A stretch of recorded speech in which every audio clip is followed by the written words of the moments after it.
نحمدہ و نصلی علی رسول الکریم، اما بعد، اعوذ باللہ من الشیطان الرجیم، بسم اللہ الرحمن الرحیم۔ آج درس حدیث صحیح بخاری شریف کے سلسلے میں حدیث نمبر 17 بیان کریں گے، جلد اول سے، باب کتاب الإیمان۔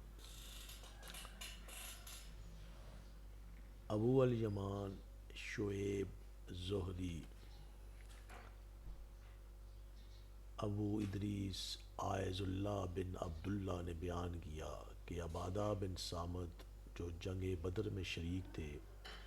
اور شب اقوا میں ایک نقیب تھے، کہتے ہیں کہ رسول خدا صلی اللہ علیہ وآلہ وسلم نے اس وقت فرمایا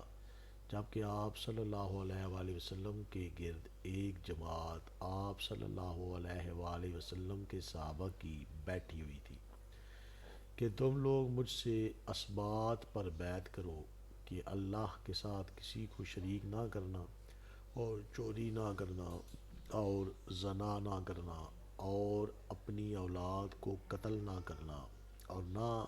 ایسا بہتان کسی پر باندھنا جس کو تم دیدہ و دانستہ بناؤ، اور کسی اچھی بات میں خدا اور رسول صلی اللہ علیہ وآلہ وسلم کی نافرمانی نہ کرنا۔ پس جو کوئی تم میں سے اس عہد کو پورا کرے گا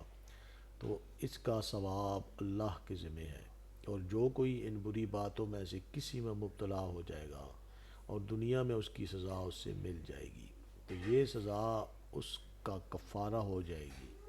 اور جو ان بری باتوں میں سے کسی میں مبتلا ہو جائے گا اور اللہ اس کو دنیا میں پوشیدہ رکھے گا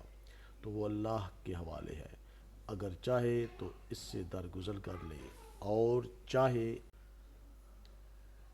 تو اسے عذاب کرے۔ عبادہ بن صامت کہتے ہیں کہ ہم سب لوگوں نے آپ صلی اللہ علیہ وآلہ وسلم سے اس شرط پر بیعت کر لی۔ اللہ تعالی ہمیں احادیث مبارکہ پر عمل کرنے کی توفیق عطا فرمائے، آمین۔